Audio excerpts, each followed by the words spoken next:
Você tem cocheado entre dois pensamentos? Na lição de hoje da EBD comentada online, vamos aprender como Deus usou o profeta Elias para trazer o povo de volta à obediência. Já já eu volto para tratarmos desta lição.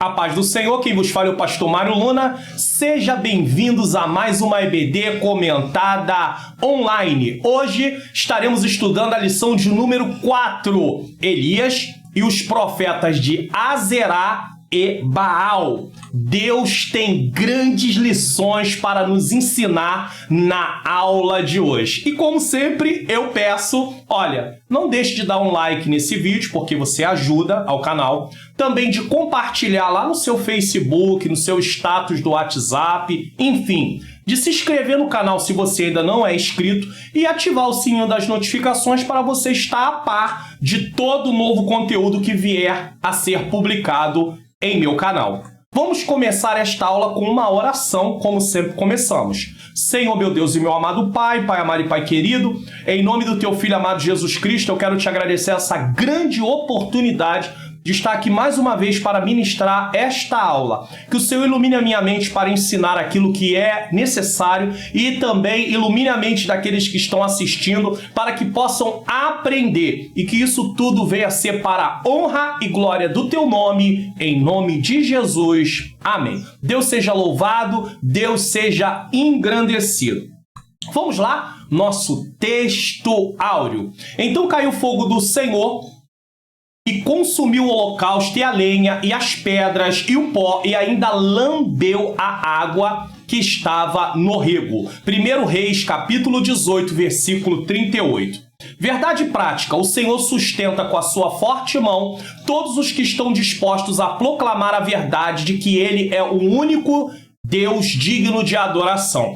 Porque Elias estava ali na função de um profeta, ele trazia a vontade de Deus ao povo e precisava ser sustentado por Deus, porque muitas vezes quando Deus usa os seus servos para trazer o seu povo à obediência, existe uma grande resistência nossa em querer obedecer ao Senhor por causa da nossa natureza pecaminosa, que é tendente a se inclinar àquilo que é contrário à vontade de Deus.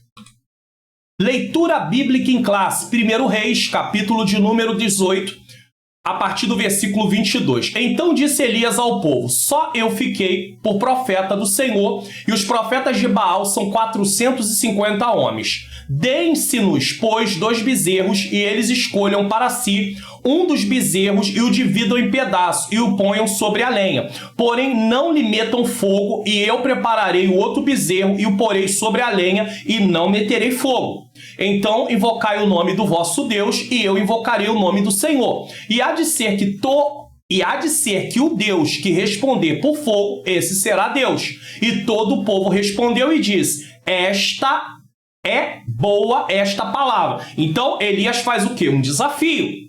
Nós vamos oferecer um sacrifício e aquele que responder com fogo, esse será reconhecido como o verdadeiro Deus.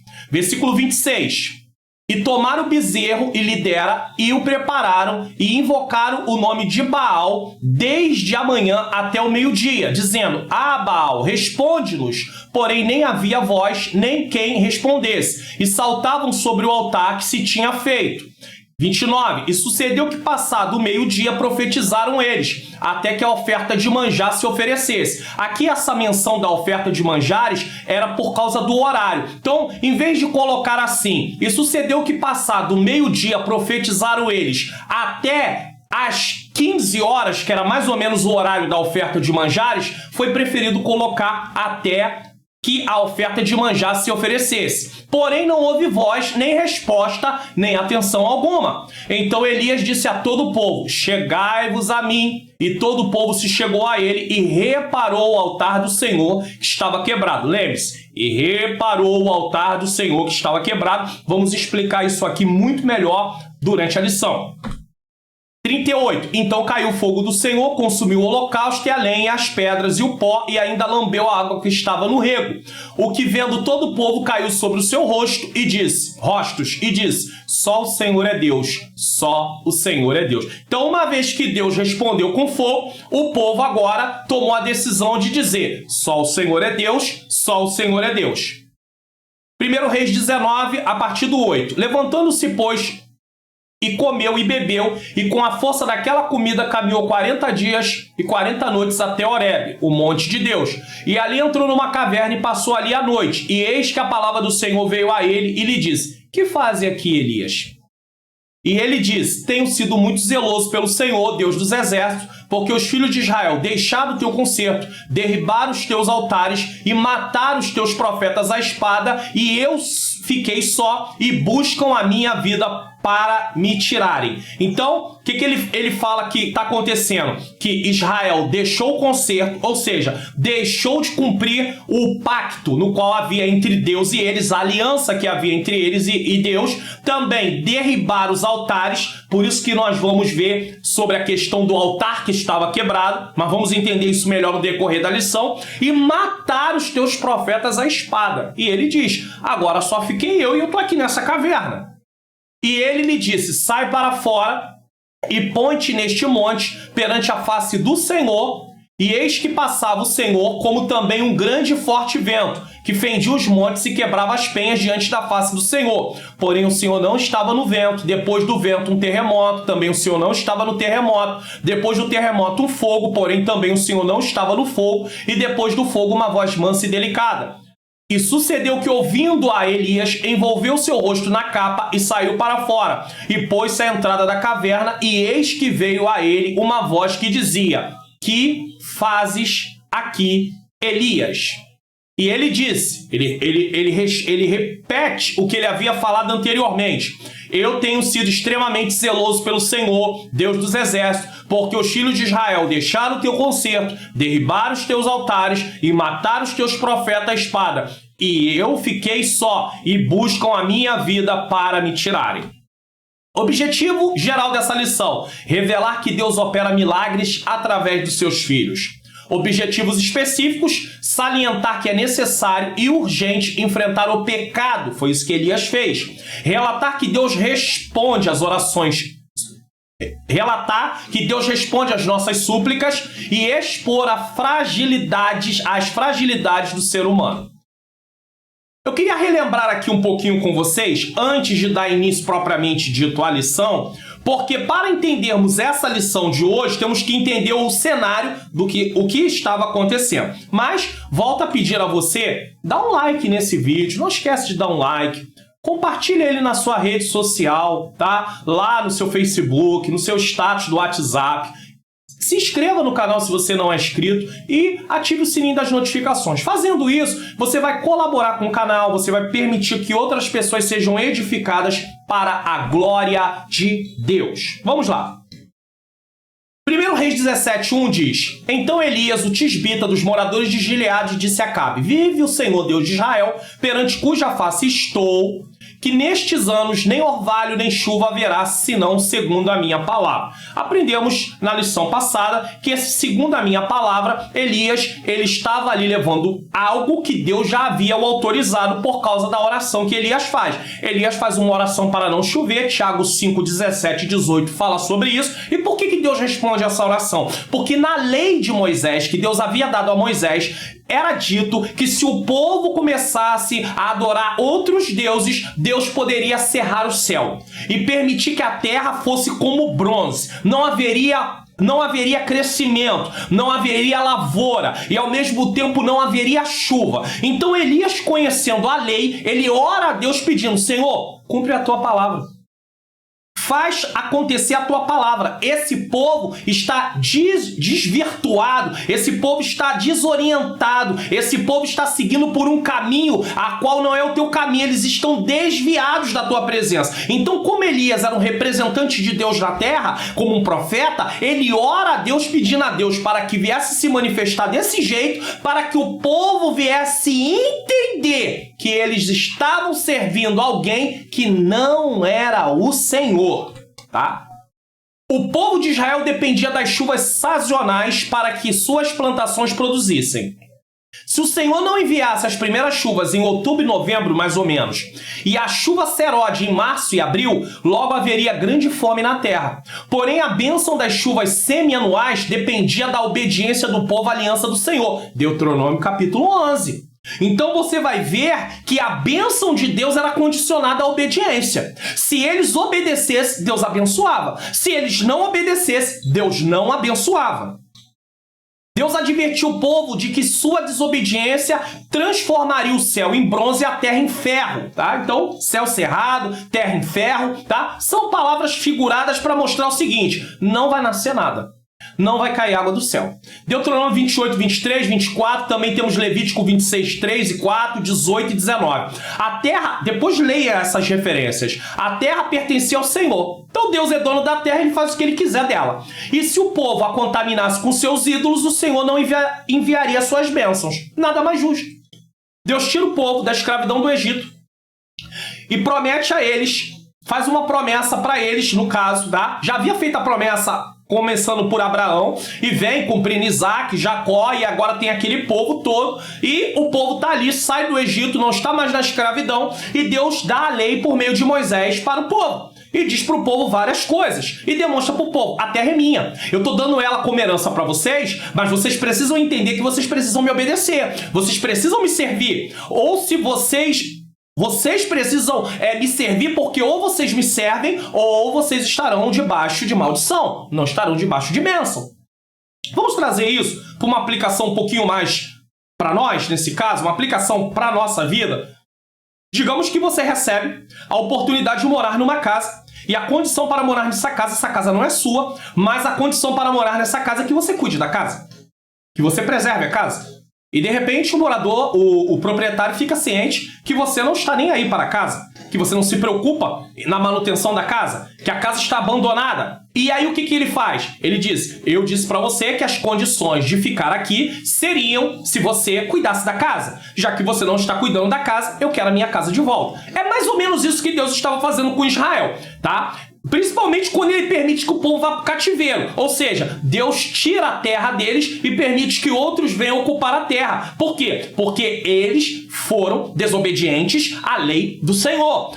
Toda desobediência nos trará uma consequência. E Deus estava trazendo um juízo que ele havia avisado. Por que Deus é justo?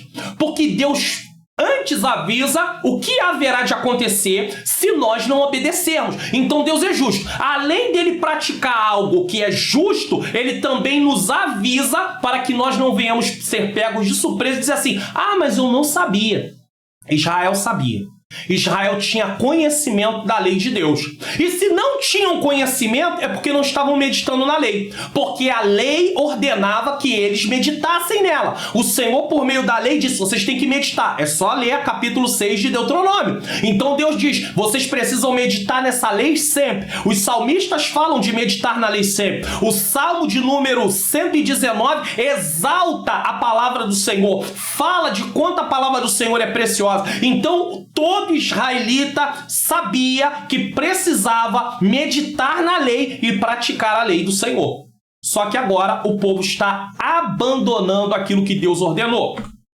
Deus reteria as chuvas em decorrência das orações de Elias, para o que estava dito da lei fosse cumprido por Deus, e voltaria a enviar as chuvas em resposta à intercessão de seu servo. Então Elias ora debaixo de mandamento do Senhor. Ele pede para Deus cumprir aquilo que ele havia dito. Elias ora debaixo de promessa de Deus. Deus diz: se vocês forem obedientes, eu mando chuva. Se vocês forem desobedientes, eu cerro as chuvas. E aí Elias, sabendo, conhecedor da lei, ele ora: Senhor. Então, como ele era um representante de Deus na terra como um profeta, o que ele pede? Senhor, cessa a chuva.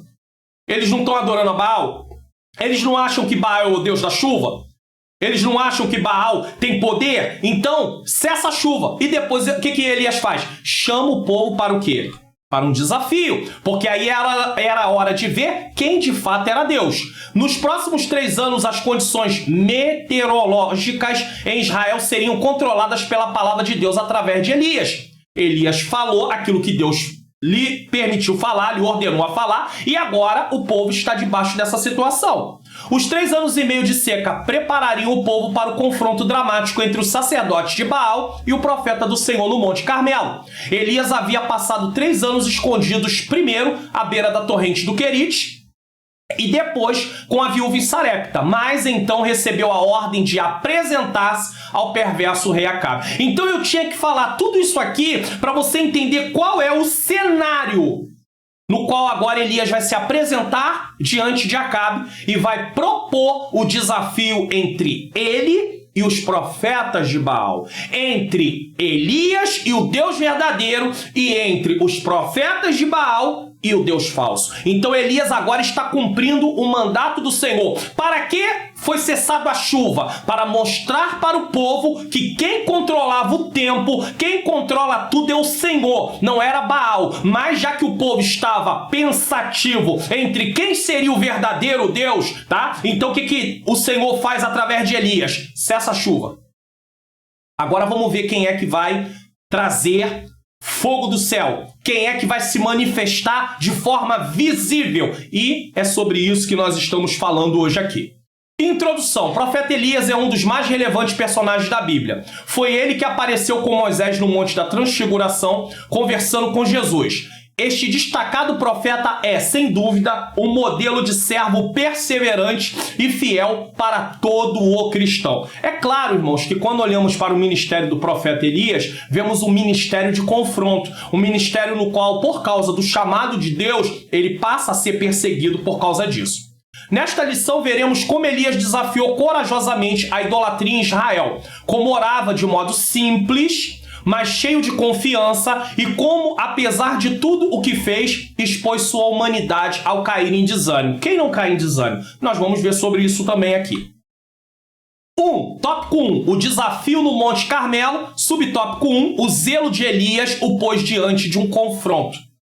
Lembra de Jesus, no Evangelho segundo escreveu João, no qual Jesus chega ali no templo e tem lá os cambistas vendendo animais, tá? Estavam ali para trocar o dinheiro porque vinha gente de outros lugares que tinham dinheiro, uma moeda diferente, então eles precisavam primeiro trocar a moeda ali com os cambistas, e a partir desse momento eles tendo o dinheiro do templo, a moeda do templo, né, que era o dinheiro que valia para o templo, eles podiam comprar os animais e oferecer as ofertas. Só que aquilo virou um negócio.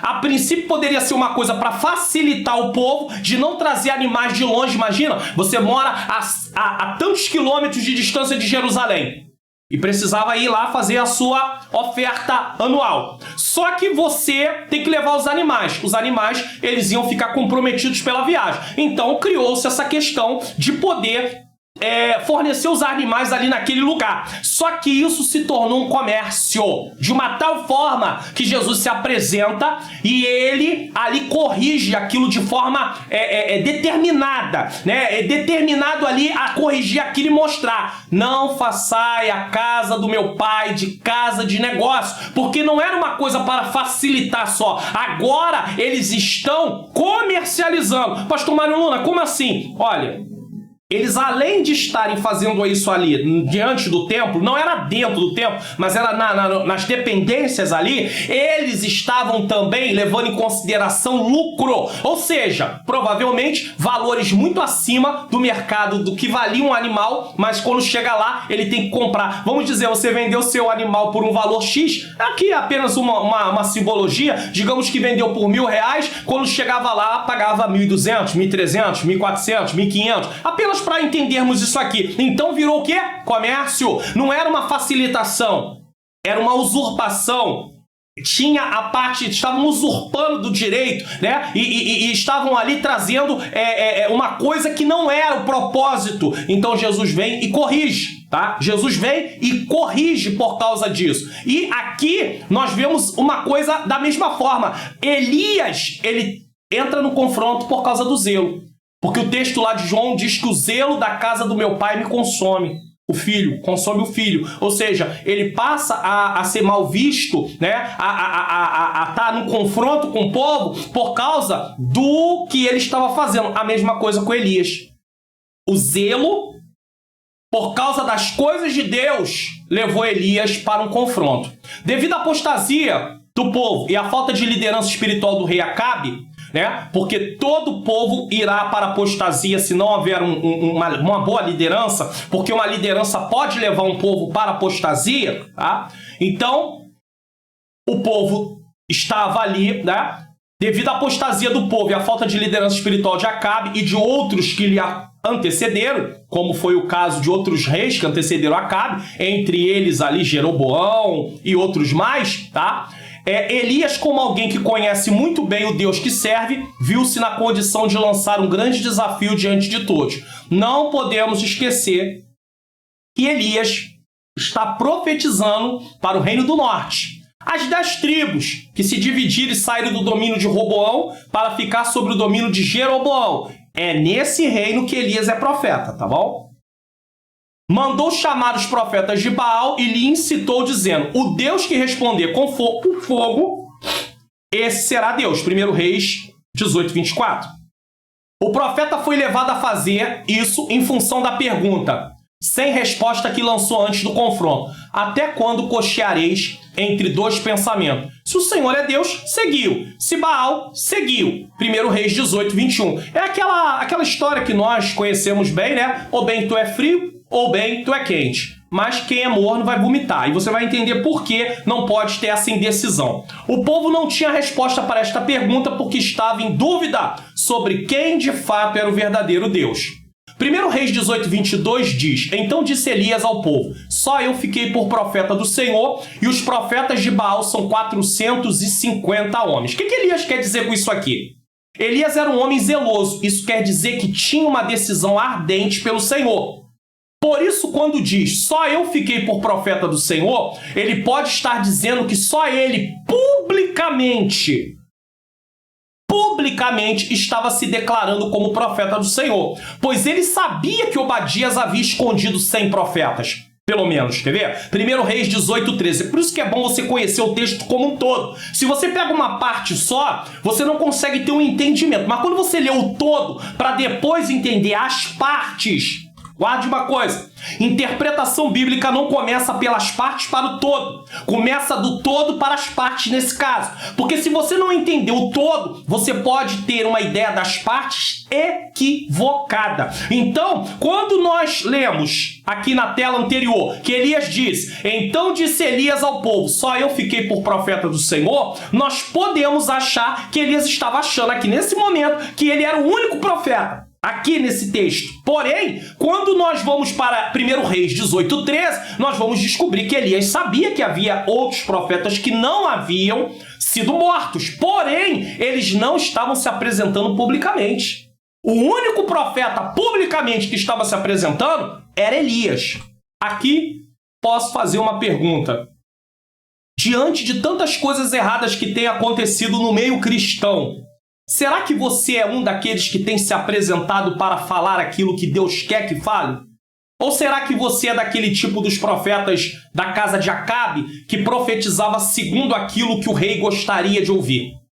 Porque Micaías, ele chegou, ou Micaias, alguns dizem assim, ele chega e ele fala aquilo que o Senhor diz e não o que o rei queria ouvir. Ainda que o que o Senhor disse lhe custou ser preso. Deu para entender? Então, Elias é este profeta. Ele está ali publicamente. Os outros não estavam publicamente, mas Elias está ali publicamente, tá? Então tá ali, ó, 1 Reis 18, 13. Porventura não disseram ao meu Senhor, isso aqui é Obadias falando a Elias, o que fiz quando Jezabel matava os profetas do Senhor, como escondia 100 homens dos profetas do Senhor, de 50 em 50, numas covas, e os sustentei com pão e água. Então Elias sabia que haviam outros profetas. Monte Carmelo. Porque é o desafio no Monte Carmelo, tá? O Monte Carmelo pode ter sido escolhido porque estava situado à fronteira de Israel e o território fenício. Então, o Monte Carmelo estava na fronteira entre Israel e a Fenícia. E como havia aliança entre Israel e a Fenícia por causa do casamento de Acabe com Jezabel, lá estava o Monte Carmelo. E possivelmente tratava-se de um lugar venerado por ambas as partes. Era um bom... Como assim? tanto os adoradores de Baal viu o Monte Carmelo como um lugar de adoração, como também os adoradores do Senhor, tá? Era um bom lugar para o deus fenício Baal encontrar-se com Jeová, o Deus de Israel. A pergunta até quando cocheareis entre dois pensamentos pode ser interpretada também como mancar entre duas forquilhas. Duas forquilhas, denotando os ramos de uma árvore, encruzilhadas, né? Aquela encruzilhada, ou ainda moletas, uma em cada lado, tá? Esta expressão equivale à expressão estar em cima do muro. Então, até quando cocheareis entre dois pensamentos? Até quando você vai ficar em cima do muro? Você não decide para que lado vai. Até quando? Tá? A alternativa deve ser entre reconhecimento do Senhor ou de Baal. O culto sincretista de ambos simultaneamente é impossível. E é isso que às vezes acontecia com Israel e é o que acontece às vezes conosco nos dias de hoje. Nós queremos servir a Deus e o mundo. Nós queremos agradar a Deus e o mundo. Nós ficamos em cima do muro. Ora, nós estamos agradando as coisas do mundo, satisfazendo os nossos próprios desejos, as nossas próprias vontades. Ora, nós queremos agradar a Deus. Não tem como. Ou bem nós vivemos para agradar a Deus, ou bem nós vivemos para agradar o mundo. São coisas opostas que se excluem. Não tem aliança entre Deus e o mundo. Não tem aliança entre a luz e as trevas. Não tem aliança entre a verdade e a mentira. Não tem aliança. Certo? Seu propósito não era apenas desmascarar, deixar isso aqui bem claro, tá? Seu propósito de Elias não era apenas desmascarar o falso deus Baal, mas também trazer o povo transigente de volta ao Senhor, que era um povo que estava ali transigindo com o pecado. Por causa da influência de Acabe e de Jezabel, o povo estava cocheando entre duas opiniões e tentando servir tanto a Jeová quanto a Baal. Então, é aquela tal história. Aonde que está me trazendo mais resultado? É para aí que eu vou. Pasmem, mas eu conheci pessoas que iam para o culto, para a igreja, e nos momentos também da semana iam para outro lugar, tá? Porque diziam que, às vezes, buscando ali a Deus, não era tão rápido como indo para outros lugares, estar ali servindo a outros deuses. Só para você poder ter uma ideia. Então, é aquela pessoa que está em cima do muro. Horas está querendo agradar a Deus, horas está lá fazendo outras coisas, adorando outros deuses. Eu não estou falando apenas do mundo, de servir ao mundo, não. Estou falando de buscar outros deuses mesmo, tá? Por causa da influência de Acabe e de Jezabel, o povo estava cocheando, como foi dito, entre duas opiniões, tá? E aí, o que acontece?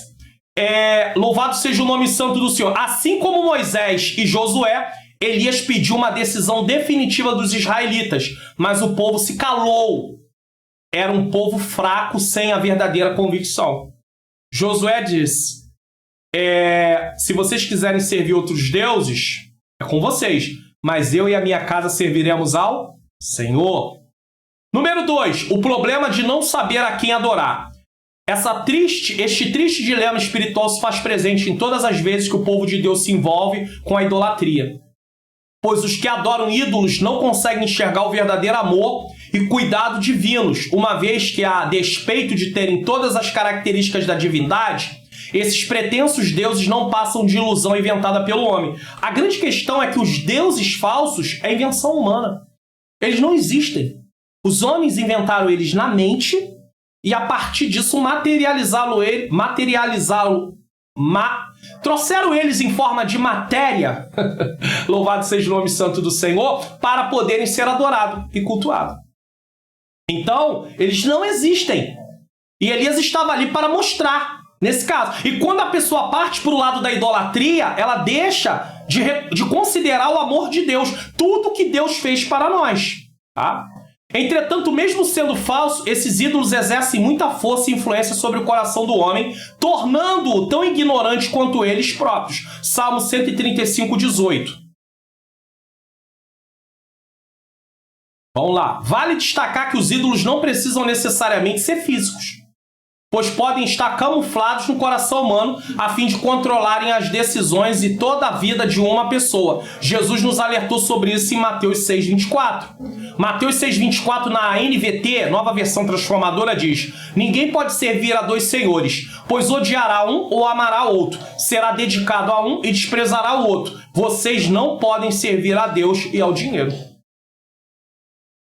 Podemos perceber que o pecado de idolatria começou com o rei Salomão, por causa da aliança política que ele fez, casando com outras mulheres. Salomão passou a praticar idolatria, e isso também contaminou o povo.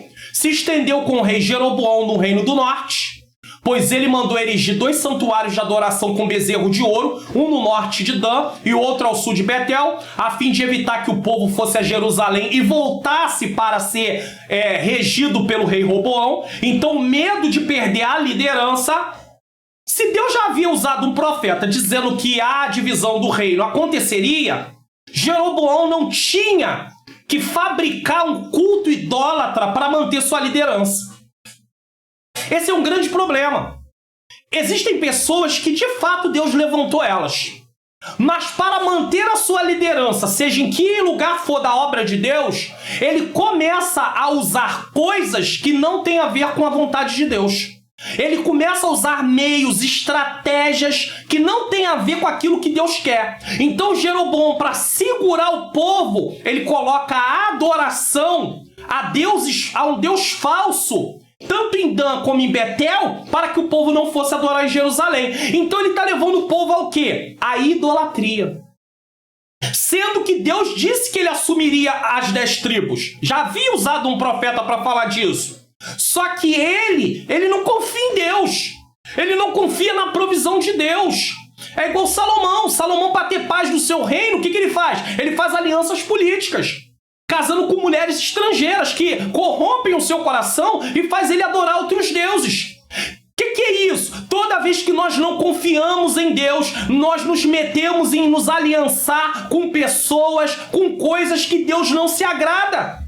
Porque nós queremos manter a nossa posição, nós queremos manter o poder que está na nossa mão, custe o que custar, nós queremos a todo custo isso. Então nós nos metemos em embaraço, nós nos metemos em situações que vão nos levar ao quê? A pecar.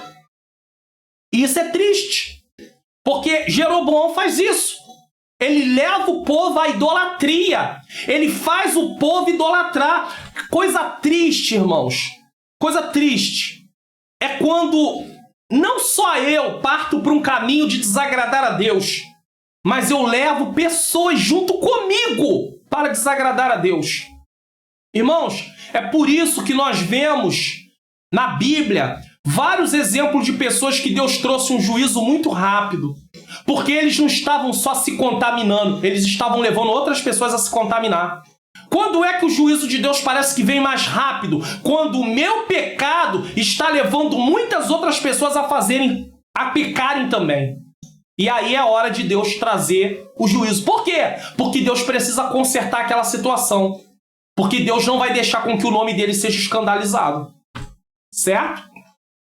Agora no reinado de Acabe a coisa está tão grave que o povo de Deus está em cima do muro em relação a quem é o verdadeiro Deus. Veja bem, a coisa só foi piorando. Salomão começou a adorar outros deuses, que acaba deixando com que o povo veja aquilo. Aí vem Jeroboão, bota 2 bezerros, um em cada cidade, um em Dan, outro em Betel, para que eles adorem, não vão em Jerusalém adorar no templo lá, não, no lugar onde era o lugar de adoração ao verdadeiro Deus. E agora o povo está numa situação tão caótica que ele já não sabe quem é Deus. Olha o que a apostasia faz na nossa vida. A gente vai aceitando, chega um momento que a gente não sabe mais. É igual quando a pessoa começa a falar mal de alguém e você tinha um bom relacionamento e você começa a alimentar aquilo, não investiga, não olha, não verifica e vai alimentando. Chega um momento que você já fala assim, eu já não sei mais se fulano é aquilo mesmo. É verdade, eu nem sei. Por quê? Porque você agora já tem dúvida daquela pessoa. Porque você foi alimentando aquilo de tal maneira. É a mesma coisa. Eles foram adorando outros deuses, foram adorando tanto que chegou uma hora que eles nem sabiam mais se o Senhor era Deus. E agora está o profeta Elias no cenário para corrigir eles, chamarem eles para uma correção. Certo? Louvado seja o nome do Senhor. Os profetas estavam sendo mortos, tá? No tempo de Acabe. E como não havia a revelação completa, a Bíblia... Naqueles dias, a ausência de profetas significava a ausência da palavra de Deus. E isso levava o povo ao quê? A se corromper. Porque se eles estão perseguindo o povo no tempo de os profetas no tempo de Acabe, Não havia a palavra de Deus manifesta. E se não há a palavra de Deus manifesta, o povo começa a andar pelo caminho do seu coração. É por isso que a palavra de Deus tem que ser ensinada sempre. É por isso que eu não posso chegar num púlpito de uma igreja, abrir a Bíblia e falar o que eu penso. Eu preciso explicar o que a palavra de Deus está dizendo. Porque o que muda o coração das pessoas, o que transforma as pessoas, é o ensino da palavra de Deus.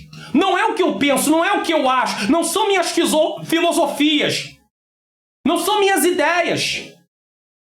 Mas aí eu quero falar o que eu penso, o que eu acho bonitinho, que eu acho legal, tá no meu coração, algum desabafo. E aí o povo fica limitado a não receber a palavra de Deus.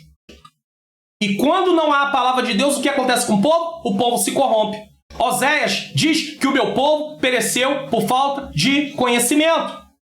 Quando nós conhecemos ao Senhor, quando nós estudamos sobre quem é o Senhor, a nossa vida é transformada. E eu estou falando de estudar, não estou falando de uma leitura superficial. Não estou falando de você ler um texto da Bíblia como caixinha de promessa. Pegar uma caixinha de promessa lá na sua casa, lá você tem uma caixinha, você todo dia tira um versículo. Isso não é estudar a palavra, isso não é meditar na palavra, isso não é viver a palavra. Isso não serve para nada, na verdade. Que isso, pastor? Não serve. Porque você vai interpretar aquele versículo fora do seu contexto. Você pode dar o significado que você quiser para aquele texto. Porque você está lendo ele fora do contexto. É igual pegar uma fala de uma pessoa isolada do todo, cortar um pedaço da fala dela. Eu posso, às vezes, dar uma interpretação para aquilo que não tem nada a ver com o que a pessoa estava falando. A mesma coisa é pegar a fala de Deus isolada para poder dar uma interpretação que não tem nada a ver com aquilo que está ali. Isso é muito sério. E eu posso me corromper por causa disso e levar pessoas a se corromper. Então, como é que você pode não ser corrompido? Estudando a palavra, meditando na palavra, aprendendo da palavra. Ah, pastor, mas eu quero poder me aprofundar um pouco mais. Aí eu posso te deixar um conselho. Faça um curso de teologia. Faça um curso de teologia. Porque você fazendo um curso de teologia, você vai aprender um pouco mais. Porque a teologia vai tratar de quê? Estudo da palavra. Mas aonde eu posso fazer um curso de teologia, pastor Mário Luna, que seja um curso que realmente seja confiável? Bom, eu não estou aqui para falar do curso A, B, C ou D, que é ou não é confiável, mas eu posso falar de uma coisa que no momento eu estou experimentando, que é o curso livre de teologia da Faculdade Vitória em Cristo. Eu sou aluno desse curso. Pela bondade de Deus, eu dou aula também de teologia. Mas no momento eu não estou dando aula, eu resolvi fazer o quê? Uma reciclagem, um aperfeiçoamento. E eu sou aluno da Faculdade Vitória em Cristo, no curso livre de teologia. Não é graduação nesse momento. É um curso livre. Só que um curso livre muito bom, que é um nível melhor ainda do que médio, porque a matéria que é ministrada está acima do curso médio de teologia, que tem o básico, o médio e o avançado. O antigo que chamava bacharel, que para ser bacharel hoje tem que ser reconhecido pelo MEC. Então, faça um curso de teologia. E eu posso até deixar a indicação para você. Na descrição desse vídeo, desta aula de hoje, tá aí, embaixo aí, tá? Se você tá no celular, se é só você procurar, você pode clicar e se quiser vai lá ver, vai conhecer, vai ver o que se oferece e se matricula e começa a estudar. Mas não se deixe enganar pelo que está acontecendo. Então, se você não buscar conhecimento, se você tem a dificuldade de aprender só você pedindo a Deus, então estude. Se coloque no lugar para que professores te ensinem para que você possa crescer. Mas não se deixe enganar, porque senão você se deixa comprometer. Provérbios 28:18 diz: não havendo profecia, o povo se corrompe, mas o que guarda a lei, esse é bem-aventurado. Agora, uma vez que temos a revelação completa, a falta do ensino sistemático e constante da palavra de Deus pode nos levar a aceitar as coisas desse mundo como algo normal em nossas vidas. Paulo alertou seus leitores sobre isso. Antes, a falta de profeta levava o povo a se corromper. Está aqui bem claro, ó. Não havendo profecia, o povo se corrompe, mas o que guarda a lei, esse é bem-aventurado. Então, naquele tempo, quando não havia profeta, o povo não sabia a direção que seguir. Tanto é que no tempo de Juízes, o livro de Juízes termina dizendo assim: e cada um fazia como bem parecia aos seus olhos. Não havia alguém para mostrar como deveria ser feito, então o povo seguiu o seu próprio coração. Aí começa o tempo onde Deus levanta profetas. Já havia levantado profeta no tempo de Moisés. Moisés era um profeta. Mas o grande profeta que seria levantado é Cristo. Mas nesse tempo aqui, está dizendo, não havendo profecia, o povo se corrompe. Só que hoje a profecia para nós, nesse caso, é a revelação de Deus completa, que é o quê? A Bíblia. E sem a palavra, nós nos corrompemos. Eu não posso ser hipócrita para você e dizer assim, irmão, eu sou pastor. Pela bondade de Deus há 25 anos. E aí eu vou dizer para vocês, eu não preciso mais meditar na palavra.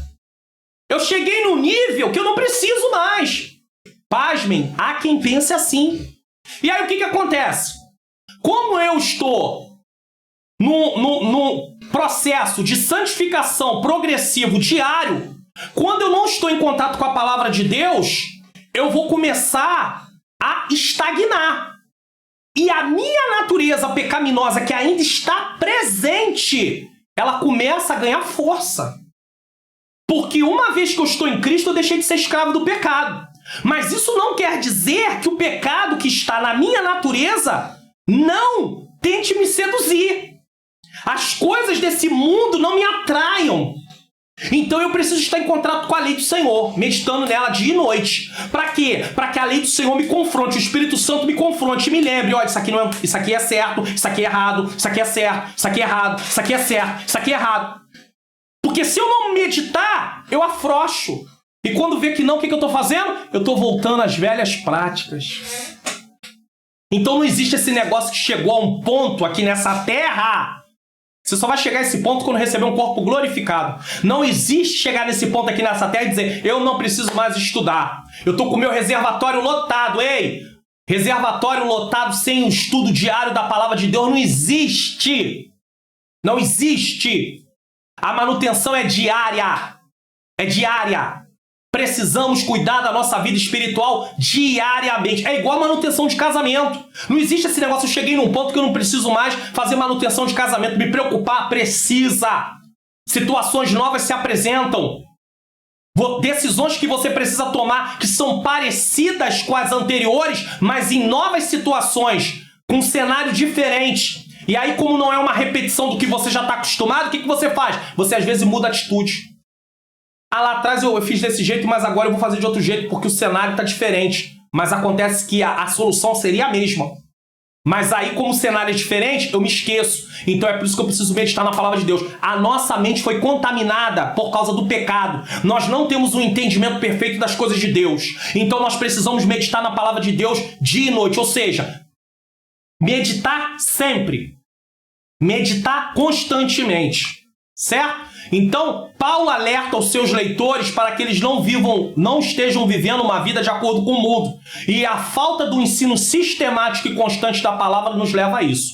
Romanos 12:2 na NVT, nova versão transformadora. Não imitem. Na outra versão, na Almeida Revista Corrigida, diz assim, e não vos conformeis com este mundo, mas transformai-vos pela renovação do vosso entendimento, para que experimenteis a boa, perfeita e agradável vontade de Deus. Mas vamos ler nessa aqui, só para você poder ter uma ideia. Não imitem o comportamento e os costumes deste mundo. O que é amoldar ao mundo? É não conformar com o mundo ou não se amoldar ao mundo. É não imitar o comportamento e os costumes. É isso. O que é não se conformar com o mundo? É não viver de acordo com o que o mundo vive. Porque alguém pode pegar o texto, não vos conformei com esse mundo. Ah, eu abomino o que acontece no mundo. Mas eu estou vivendo a mesma coisa. Então não é você dizer que abomina se você vive. Mas aqui nessa versão deixa um entendimento mais claro. Não imitem o comportamento e os costumes deste mundo. Comportamento e costumes desse mundo que vão contra a palavra de Deus. Alguém, mesmo não sendo cristão, ele pode ter uma atitude da seguinte maneira. Ele é uma pessoa que em determinados momentos ali, ele abraça, ele cuida, ele ama. Esse tipo de coisa, nós podemos ver como um exemplo que pode ser seguido. Mas o que Paulo está tratando aqui é que naquele povo, naquela cultura, naquela sociedade dos romanos, havia, no tempo de Paulo, havia muita coisa que ia contra aquilo que Deus queria. Pastor Mário Luna, como assim? É só você ler Romanos capítulo 1. O contexto está ali, Romanos capítulo 1, a situação de como vivia aquele povo. como vivia a humanidade no tempo do apóstolo Paulo e que se estende aos nossos dias também. Uma vez que você... Aí lembra do que eu falei? Estudar o todo para compreender as partes. Se você pega só Romanos capítulo 12 e está lá escrito, e não vos conformeis com este mundo, você vai perguntar, do que Paulo está tratando? Paulo está falando de... Se você pegar aquilo e for direto para a aplicação, sem antes interpretar o texto, você pode dar uma aplicação errada. Então você precisa entender o texto. E para entender o texto, você tem que entender o contexto. E uma carta não é lida por capítulo, uma carta é lida toda. Ela foi dividida por capítulos e versículos para nos ajudar na compreensão no sentido de leitura, de divisão de assunto. Mas a carta, ninguém lê uma carta pela metade, uma parte, senão não entende ela, o todo. Então você tem que ler Romanos todo para entender as partes. E ler uma vez só, porque a carta é grande, não adianta. Então você tem que ler mais de uma vez. Ler 1, 2, 3, 4, 5, a carta toda, sim, para depois partir para o entendimento das partes. Porque senão você não entende. Isso é importante dizer aqui. E aí ele diz... Não imitem o comportamento e os costumes deste mundo, mas deixe que Deus o transforme por meio de uma mudança em seu modo de pensar, a fim de que experimentem a boa, agradável e perfeita vontade de Deus. Quem nos transforma? É Deus. Através de quem? Do Espírito Santo. Usando o quê? A palavra dele. Senão eu começo a dizer assim, eu senti no coração de fazer isso. Eu senti no coração de fazer aquilo. Mas o que eu senti no coração... Tem respaldo bíblico para mim fazer? Pastor, mas Deus falou comigo. Tô vendo gente falar isso. Deus falou comigo. Deus está falando com ele coisas que a palavra condena. E ele está dizendo que Deus falou com ele. O que é isso? Falta de conhecimento bíblico. Então tem a Bíblia como o que vai nortear a sua vida. Por isso que eu disse... Vai fazer um estudo bíblico, um estudo da palavra, vai meditar na palavra, leia o texto várias vezes. O bom é ler a carta inteira. Pastor, mas tem vários capítulos romanos, mas leia toda. E não leia uma vez só, não. Leia pelo menos aí 5, 6, 7, 10 vezes. Depois comece a estudar capítulo por capítulo. Gaste às vezes aí 3, 4, 5 dias num capítulo. Qual é o problema? Quando você terminar o seu estudo na carta aos Romanos, você vai entender do que trata Romanos, o que se fala ali dentro de Romanos, como um todo e como partes. Agora, se você quiser fazer uma leitura superficial, sai lendo, depois pergunta para você, você entendeu o quê? Não entendi nada. Tem gente que fala assim, eu já li a Bíblia X vezes, 30 vezes, 40 vezes, 50 vezes. Aí você pega um livro qualquer da Bíblia para ele e fala assim, tá bom, do que esse livro está tratando? Não sei. Mas eu li. Não é esse tipo de leitura que a Bíblia manda fazer. É meditar, é entender, é compreender.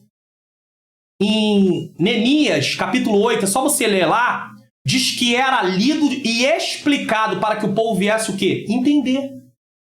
Se você não entender o que você está lendo, a sua leitura não vai ser uma leitura que vai lhe trazer benefícios. Então você precisa entender. Pastor, eu leio a Bíblia e não consigo entender. Continue lendo. Insista. Vença isso em nome de Jesus. Comece, leia uma vez. Pastor, eu estou lendo um livro da Bíblia que eu não estou entendendo nada. Leia 1, 2, 3, 4, 5 e orando. Sempre que antes de ler, ore ao Senhor. Agora, existem casos que você vai precisar de uma orientação externa. Alguém que te explique, como Eunuco. Com Filipe, em Atos dos Apóstolos. Entendes tu o que lês? Ele não entendia. Então ele precisava de entendimento. Então você vai precisar também de entendimento. É claro que ele ainda não tinha tido um encontro com Jesus. Entender a Bíblia sem um encontro com Jesus é praticamente impossível. Mas mesmo algumas pessoas que já tiveram encontro com Jesus têm uma dificuldade enorme. Então persevere na leitura e pedindo ao Espírito Santo. E as partes que você não compreender, você vai consultar um comentário bíblico, você vai consultar o pastor da sua igreja, você vai consultar alguém que realmente entenda um pouco da palavra de Deus, que Deus deu a ele essa missão de ensinar também. E aí você vai aprender. Certo? Devemos pregar a palavra de Deus ensinando também o que Deus condena. E ainda que sejamos perseguidos por causa disso, nunca devemos trocar a mensagem por uma que agrade a vontade do povo em seus pecados. Já pensou? Eu começar a pregar o que agrada o povo para ter agenda? Mas não é o que está acontecendo em muitos lugares? Porque as pessoas acham que agradar a Deus é ver o povo satisfeito. Olha, irmãos, eu estou lendo o Evangelho de João, pela bondade de Deus, mais uma vez, só que eu peguei uma outra forma de ler. E eu estou lendo por partes, 7 capítulos por cada parte. Então eu peguei 7 capítulos e eu estou lendo os primeiros 7 capítulos, tá? E aí eu já estou lendo já no 11º dia os mesmos 7 capítulos. Dia 1, leio os 7. 2, os 7. 3, os 7. E Deus vai me levar até onde assim Ele permitir, lendo esse primeiro bloco de 7. Depois eu vou começar o segundo bloco de 7 e terminar o último bloco. Pastor, se o senhor for nesse caminho aí, o senhor vai levar aí uns 3 meses, talvez, para ler João inteiro. Não tem problema. Não tem problema. Mas no final de 3 meses eu vou ter lido o Evangelho de João pelo menos umas 10 vezes. E por que isso? Para que eu possa entender. E aí uma coisa que eu comecei a perceber é o seguinte. Do capítulo 5 ao capítulo 12 de João, Jesus enfrenta a perseguição dos judeus. Tudo que Jesus faz, eles condenam. Tudo que Jesus faz, eles têm alguma coisa para falar contra. E aí Jesus começa a enfrentar a perseguição, a oposição dos judeus. Então, se você fala a verdade, você é filho de Deus. E você está sendo transformado à imagem de Jesus. Se Jesus foi perseguido, se Jesus foi confrontado, se Jesus foi rejeitado, você também vai ser. Agora, se você troca mensagem para agradar o povo, você vai desagradar a Deus. Se você quiser seguir esse caminho, esse é um caminho que eu não te aconselho seguir. Mas se você quiser seguir ele, você assuma as consequências. O desafio do fogo. Elias tinha certeza de que Deus era com ele e por isso propôs o desafio. O Deus que respondesse com fogo deveria ser adorado. Os que andam com Deus não precisam desafiá-lo para testar sua lealdade e seu amor. Mas Elias faz isso para quê? Para que o povo viesse a ter consciência. Você não pode ficar todo momento fazendo... Ah, Deus, se tu é comigo, tu tem que fazer isso. Ah, Deus, se tu é comigo, tem que fazer aquilo. Ah, Deus, se tu é comigo, tem que fazer aquilo. Ei, Deus não está aqui para te servir, não. É você que está aqui para servir ele, não é ele para te servir. Entenda, a natureza pecaminosa quer ser servida. Só que nós não fomos chamados para ser servido, nós fomos chamados para servir. É simples assim. Você entende isso? João capítulo 6, versículo 38, se não me falha a memória, Jesus diz: porque eu desci do céu não para fazer a minha vontade, mas a vontade daquele que me enviou, daquele que me chamou, daquele que me mandou. Para isso Jesus veio. Agora olha onde Jesus estava, no céu. Então se Jesus desce do céu, ele está no patamar máximo, ele é Deus. Para que alguém que está no patamar máximo e não tem mais nada para alcançar, vai descer? Então Jesus desce para beneficiar a mim e a você, não a ele. Isso é servir. Quando você faz para benefício do outro e não seu. Isso é servir. Agora, quando eu faço para meu benefício, isso não é servir. Isso é agradar a minha própria vontade e é ter eu como o próprio meu Deus. Eu me adoro a mim mesmo. Chegou a hora de pensarmos nisso. Tá? Louvado seja Deus. Tais pessoas são tão tímidas, íntimas. Tais pessoas são tão íntimas de Deus que são impelidas, guiadas e conduzidas em seu coração para aquilo que o Senhor quer fazer. Portanto, não foi da vontade de Elias lançar o desafio, mas a do próprio Deus para, mais uma vez, mostrar ao povo de Israel que ele era, sempre foi e sempre será o único e verdadeiro e a quem deve ser servido. O único Deus verdadeiro a quem deveria servir. Então Elias não estava ali propondo um desafio de si mesmo. Foi o Deus que mandou Elias fazer aquilo. Porque Elias sabia quem era o Senhor. Elias não tinha dúvida de quem era o Senhor. Tanto é que Deus diz para ele, vai para o Querite. Ele vai, ele não contesta.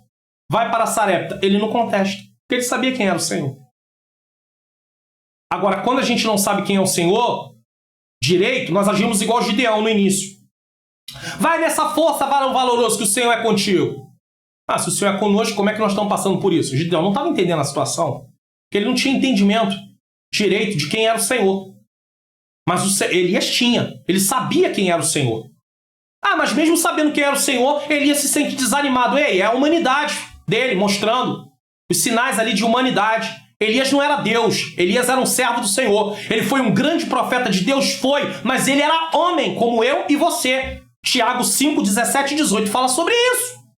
Entendeu? A prova seria o fogo enviado por Deus. O povo cria que Baal representasse o Deus Sol também, além do Deus da chuva, o Deus Sol. Além de pensar que ele era o Deus da chuva e que cavalgava nos trovões e enviava relâmpagos, eles achavam que esse era o Baal. Deus aqui demonstra o seu poder justamente em contraste com as expectativas que o povo tinha em relação a Baal. Eles acham que ele era o Deus da chuva e o Senhor cessou as chuvas até que o povo reconhecesse seu poder. Por que Deus não tira a chuva só um pouquinho? Porque o povo precisava sentir na pele a necessidade. Enquanto estava tendo ausência de chuva, deveria ser produzido no povo um aquebrantamento de pelo menos querer ouvir o que Elias ia dizer sobre até quando cocheareis entre dois pensamentos. E assim foi feito. Eles acreditavam que Baal era o deus do fogo e ele não pôde responder com fogo. A mesma coisa Deus fez no Egito quando mandou as pragas para demonstrar a ineficiência dos deuses adorados no Egito. Esse é o nosso Deus. Ele é o grande eu sou. Você entende isso? Você diz, eu tenho fé em Deus, mas você crê que Deus é quem ele diz ser? Você confia que Deus pode fazer o que ele promete fazer? E você é leal a Deus ao ponto de obedecê-lo em tudo que ele mandar você fazer? Isso me faz lembrar de João capítulo 2, quando Jesus vai à festa em Caná da Galileia e o vinho acaba. E sua mãe diz que o vinho acabou. E ele diz, que tenho eu contigo, mulher? O meu tempo ainda não é chegado. Aquilo para muitos parece uma resposta grossa, mas não é isso que Jesus está dizendo. Jesus quer dizer para sua mãe que ele tem uma agenda que vem do céu, não vem da terra. É isso que Jesus está dizendo ali entre palavras. E a mãe de Jesus olha para aqueles que estavam ali, os serventes, e diz para eles, fazei tudo quanto ele vos disser. Você está pronto para fazer tudo o que Jesus disser? Você está pronto para realizar tudo o que Deus quer que nós venhamos realizar? É isso que nós precisamos entender. Nós precisamos fazer tudo o que o Senhor diz na sua palavra. Porque ele é o grande eu sou. Assim como Elias, síntese do tópico 1, assim como Elias confrontou os profetas de Baal, diante da idolatria, os servos do Senhor devem estar dispostos a confrontar todo tipo de pecado. Você está disposto? 2. A oração de Elias. Diante da impossibilidade da resposta de Baal aos apelos de seus adoradores, Elias começou os preparativos para a operação do milagre. Milagre dele? Não, do Senhor. A primeira coisa que fez foi reparar o altar do Senhor que estava quebrado, consequência imediata da idolatria. 1 Reis 18:30. Por que o altar estava quebrado? Porque eles estavam adorando outros deuses. Então aquele altar não teria nenhuma serventia. A seguir juntou 12 pedras que simbolizavam as 12 tribos de Israel. Quer dizer, por que ele bota 12 pedras? O texto já diz, simbolizando as 12 tribos de Israel. Deus não tem aliança apenas com o reino do norte. Deus tem aliança com o reino de Israel como um todo.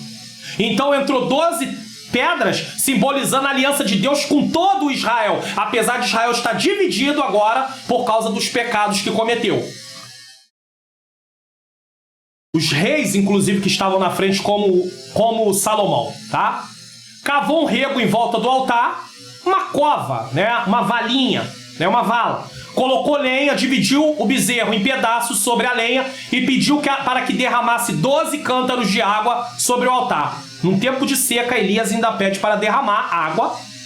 Mas por que Elias faz isso? Você vai entender. De tal modo que ficasse totalmente encharcado. Veja que o escritor aqui, que não é Elias que está registrando isso aqui, ele faz questão de mostrar de forma que o sacrifício ficasse totalmente encharcado. O que estava nele e o rego em sua volta. Tudo ficou encharcado. Então vamos lá. Para os preparativos de Elias. Vamos entender isso aqui. O texto deixa bem claro que havia um altar do Senhor quebrado no Monte Carmelo. A menção de um altar do Senhor nesse monte pode estar ligada aos verdadeiros adoradores do Reino do Norte, que tiveram que construir esse altar para adoração, já que não podiam ir em Jerusalém, no Reino do Sul. Porém, com a perseguição aos adoradores do Senhor, os altares foram quebrados. Então entende-se que provavelmente havia um altar no Monte Carmelo, que era onde os verdadeiros adoradores do Senhor também cultuavam ao Senhor. Só que a perseguição veio de tal forma que foram lá e mandaram quebrar o altar. Ou seja, abandonaram. O altar estava quebrado lá, jogado de lado. Muitos pensam que o altar nesse texto estava falando da vida de Elias. Você já ouviu algum profeta dizer? O altar da vida, a vida de Elias, o altar de Elias estava quebrado. Não é isso que o texto está dizendo não, queridos. Elias, se tivesse com o altar quebrado, não tinha como orar para Deus descer fogo do céu, coisa nenhuma. Então, nós precisamos entender o que o texto diz, tá? Não é o altar de Elias que estava quebrado. Muito pelo contrário, Elias estava ali como uma ponte entre Deus e os homens. Elias era o porta-voz de Deus. Elias representava o próprio Deus na terra. Então, o altar de Elias não estava quebrado, tá? Pois dizem que devemos reparar o altar como Elias reparou o seu altar. Errado. Essa aplicação está errada. Não é isso que o texto está dizendo, tá? A primeira coisa que precisamos entender é que o altar aqui não tem nenhuma relação com a vida de Elias, que estava em plena comunhão com Deus.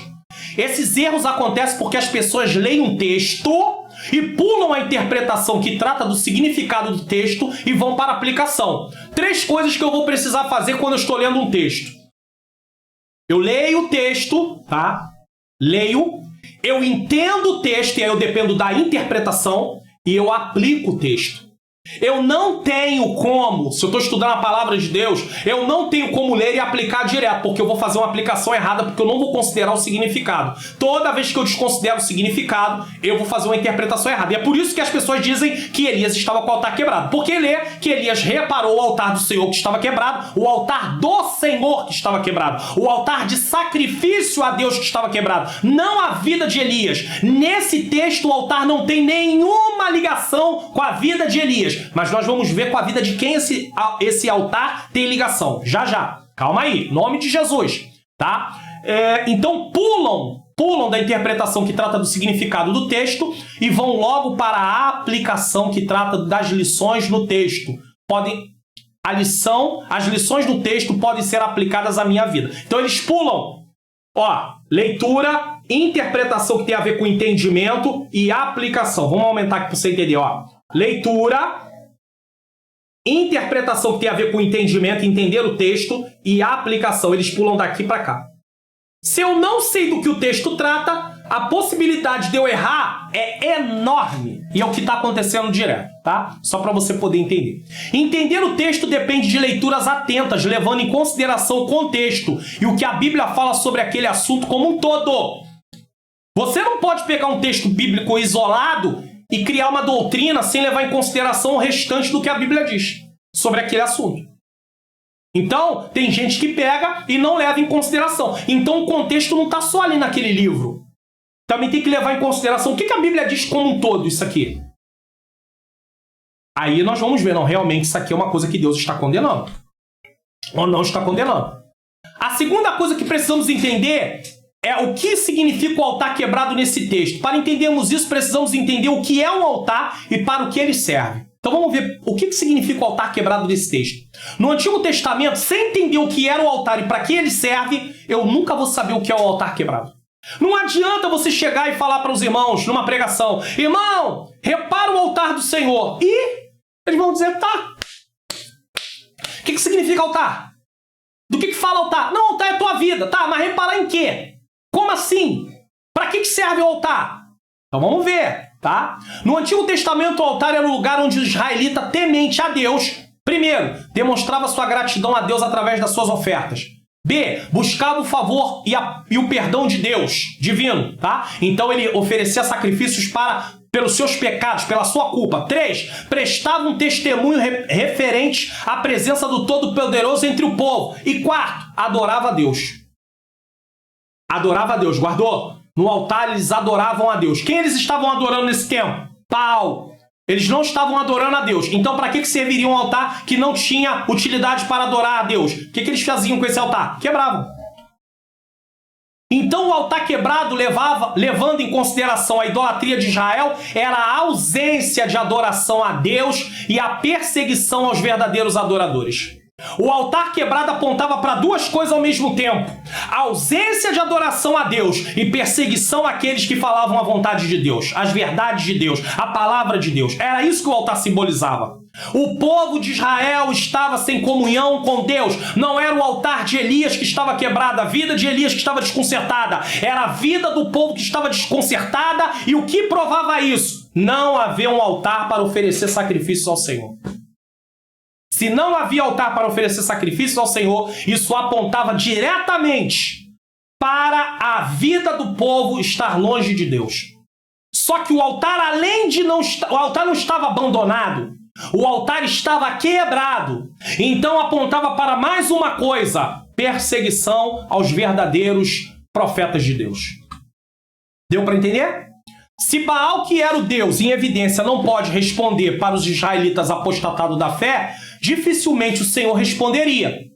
Então, eles pensavam assim: Baal não responde, o Senhor vai responder, tá? Porém, além disso, Elias encharcando o sacrifício, tá? Se Baal que era, vou voltar aqui, se Baal que era o Deus em evidência não pode responder para os israelitas apostatados da fé, dificilmente o Senhor responderia, porque já tinha os profetas de Baal feito clamor e nada tinha acontecido. Será que o Senhor vai responder? Porém, além disso, Elias encharcando o sacrifício com água tornou o desafio muito mais difícil, ao mesmo tempo, sem nenhuma possibilidade de ele ser acusado de algum truque para colocar fogo no sacrifício. Então Elias joga água, ninguém vai acusar ele: não, você usou algum artifício aí para botar fogo no altar, fogo no sacrifício. Não, tá cheio d'água, tá? 2. A oração de Elias, uma oração confiante. A oração de Elias foi simples e curta, contrastando com a súplica dos profetas de Baal. Os profetas de Baal foram até meio-dia, foram embora, foram direto. Elias faz uma oração curta, mas confiante. Elias queria mostrar que para Deus responder não são necessárias cerimônias especiais, sacrifícios ou mutilações. Basta o exercício da fé no verdadeiro Deus. E o que é a fé? Como se é demonstrada a fé? Crer que Deus é quem Ele diz ser, confiar que Deus pode fazer o que Ele promete e ser leal ou obediente a Deus. Tá bom? É relevante ressaltar que o profeta Elias, em sua oração, declarou diante do povo que o Deus a quem ele orava era o mesmo Deus dos patriarcas Abraão, Isaque e Jacó, e que pelo fato de também ser um servo de Deus e estar cumprindo a vontade dele, tinha o direito à manifestação divina como resposta. Se Elias está orando ao Deus de Abraão, de Isaque e de Jacó, ele está orando ao Deus que fez a promessa aos patriarcas. Então a pergunta é: Elias está orando para o mesmo Deus, só que o povo está seguindo outro Deus, porque Baal não é o Deus de Abraão, Baal não é o Deus de Isaque e Baal não é o Deus de Jacó. Então, na oração, Elias também está confrontando o povo. Nessa oração, o profeta expõe o verdadeiro motivo de ter erigido aquele altar e da necessidade de Deus responder com fogo, para que este povo conheça que tu, Senhor, és Deus e que tu fizeste tornar o seu coração para trás. Então, o que Elias está fazendo ali? Elias está orando, pedindo a Deus que Deus se manifeste e através dessa manifestação o povo reconheça que Deus é Senhor, mas não só isso. Porque existem pessoas que dizem assim: eu creio que Deus é Deus, mas eles não servem a Deus. Eu creio que Deus criou o céu e a terra, mas eles não servem a Deus. Eu creio que Deus enviou seu Filho para morrer pela humanidade, para perdoar os pecados da humanidade, é claro, perdoar aqueles que aceitarem Ele como Senhor e Salvador. Mas eles não aceitam Jesus como Senhor e Salvador. Deu para entender? Então, não adianta eu dizer que eu creio que Deus é Deus, porque a fé, ela não é constituída só de crer que Deus é quem Ele diz ser. É preciso confiar naquilo que Ele prometeu e ser leal a Ele. Então, ser leal a Ele é obediente à sua palavra. Deus amou o mundo de tal maneira que deu seu Filho unigênito para que todo aquele que nele crê não pereça, mas tenha a vida eterna. Se eu não aceito Jesus como meu Salvador, eu não estou sendo leal a Deus, porque eu preciso obedecer a Ele. Então tem pessoas que eles até acreditam que Deus é Deus, mas eles não voltam o seu coração atrás a adorar o Senhor, a buscar o Senhor. Podemos notar com esse versículo 37, fica mais claro em uma outra tradução. Na NVT, 1 Reis 18:37 diz: o Senhor responde-me, Senhor, responde-me, que este povo saiba que tu, ó Senhor, és o verdadeiro Deus e está buscando o povo de volta para ti. Irmãos, que Deus é esse? Que o povo está adorando um outro Deus, cometendo pecado de adultério espiritual, e mesmo assim ele quer o povo de volta. Ele não poderia levantar um outro povo.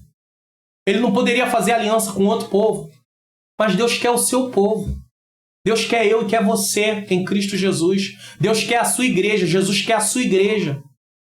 A igreja dele, que ele morreu e ressuscitou para trazer à existência. Ele quer a igreja. Ele poderia levantar um outro povo. Não, ele quer a igreja. No Antigo Testamento, o povo de Israel, que também não perdeu a promessa. Vai chegar uma hora deles se reconciliarem completamente com Deus. Deu para entender? Então, isso vai além da nossa compreensão. Esse amor vai além da nossa compreensão. Elias, na função de profeta, tinha a missão de trazer a vontade de Deus ao povo. Mas diante do quadro de apostasia do povo, que Elias era aquele que tinha que transmitir aquilo que Deus queria para o povo. Só que o quadro era tão caótico que olha o que acontece. Elias teve que realizar a função de sacerdote, levando o povo a Deus através do sacrifício e da adoração. Já que o povo não estava atentando para a palavra de Deus por meio de Elias, agora Elias tem que assumir a posição, e já que eles estavam desviados de Deus, Elias tem que assumir a posição de sacerdote para trazer o povo para perto de Deus. O profeta trazia Deus ao povo através da sua palavra. O sacerdote levava o povo a Deus através da oração. Elias faz as duas coisas ao mesmo tempo. Sabe por que Deus permitiu isso aqui? Porque a questão de Deus era trazer o povo de volta. Então Deus usa o profeta como sacerdote. Mas ouça bem uma coisa. Deus aqui, Elias não era da tribo de Levi. Não se diz que ele era da tribo de Levi. Mas ele ali, momentaneamente, age como um sacerdote. Deus usa ele como sacerdote momentaneamente, mas ele não é sacerdote. E por que é que tem textos na Bíblia, como, por exemplo, o rei Uzias, que foi dar uma de sacerdote e ficou leproso? E Deus cobrou, porque não foi Deus que mandou ele fazer aquilo. Deus cria as regras, Deus criou, mas Deus podia ali naquele momento, por um momento específico, fazer aquilo. Agora entenda, a revelação não estava completa. E quem está ali é um representante de Deus, o profeta Elias. Não me vem com essa de dizer, não, a Bíblia não diz, mas Deus mandou eu fazer e por isso eu estou fazendo, porque você está cometendo pecado. O que você precisa fazer vai estar tudo na palavra de Deus, tá bom? Não fala isso não, por favor. Seria muito proveitoso se atentássemos para o seguinte, assim como são colocados na equipe de louvor. Isso aqui, ó, presta atenção aqui, ó. Elias teve que realizar a posição de sacerdote, levando o povo através da oração a Deus. Agora, olha só. Seria muito proveitoso se atentássemos para o seguinte, assim como são colocados na equipe de louvor pessoas que receberam o ministério do louvor para conduzir a igreja à adoração, assim também deveríamos atentar em colocar para fazer orações diante da igreja pessoas que foram chamadas para o ministério da intercessão. É perceptível quando uma pessoa tem ou não esse ministério. Quando cada pessoa está na posição que Deus o chamou em sua obra, tudo flui melhor. Tudo flui melhor. Então Elias era um profeta, mas Deus ali naquele momento usou ele também como um sacerdote. Mas quando Deus chama a pessoa para aquilo, aquilo flui. Todos devemos cantar, todos devemos orar, mas levar a igreja a adorar por meio do louvor, levar a igreja a orar, levar a igreja a aprender a palavra e assim por diante, deve ser feito por quem Deus chamou para aquele ministério. Pessoas que foram chamadas para o ministério da... Louvado seja o nome santo do Senhor. Pessoas que foram chamadas para o ministério da intercessão. É impossível quando uma pessoa tem ou não esse ministério. Quando cada pessoa está na posição que Deus chamou em sua obra, tudo flui muito melhor. Todos devemos, como foi dito, né? Cantar, orar, tá? Deus seja louvado. 3. a misericórdia de Deus. Na oração de Elias, está claro que o desejo de Deus era que seu povo se voltasse para ele através daquela demonstração de poder. A descida do fogo que consumiu o holocausto, a lenha, as pedras, o pó e ainda secou toda a água que estava ao redor do altar é uma exata comprovação não apenas de que ele é Deus e está acima de tudo e de todos, mas de que ele estava dando a Israel uma nova oportunidade de comunhão. Então, quando Deus responde com fogo, ele está dizendo: eu estou dando uma oportunidade que vocês se voltem para mim.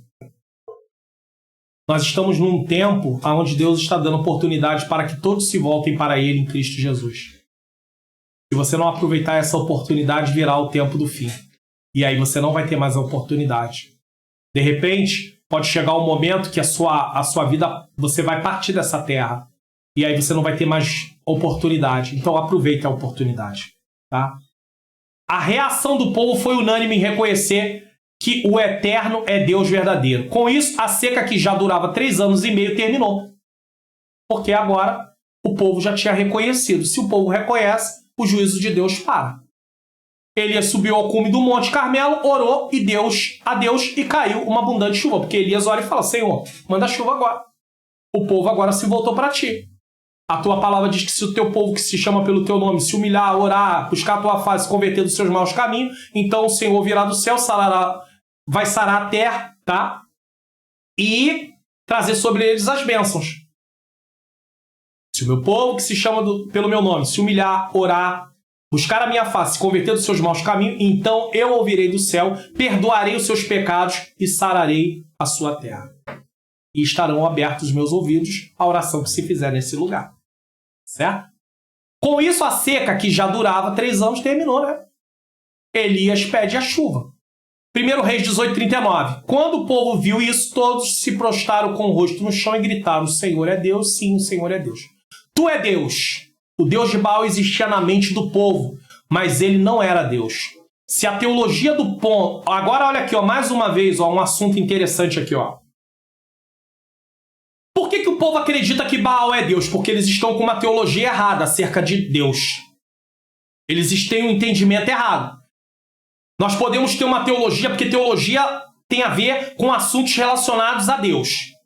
Se eu tenho um entendimento errado, a minha teologia passa a ser uma teologia errada. Porque se eu trato de Deus, eu estou tratando de teologia. Mas a minha teologia pode ser uma teologia não baseada na Bíblia, e sim no que eu penso, no que eu acho. Então a teologia do povo naquele momento estava errada. Ó. Se a teologia do povo estava errada, então sua crença forçosamente, também estava. Porque se eu tenho uma teologia errada, eu vou adorar o Deus errado. Ou vou adorar Deus errado. Não o Deus errado, mas Deus errado, da forma errada. Tá? Sem uma teologia correta, a fé fica deformada. Elias procura corrigir esse aleijão da fé israelita quando chama-lhes a atenção para o fato de uma única divindade. Só tinha um Deus. Não havia vários deuses. Essa divindade é o Deus dos patriarcas.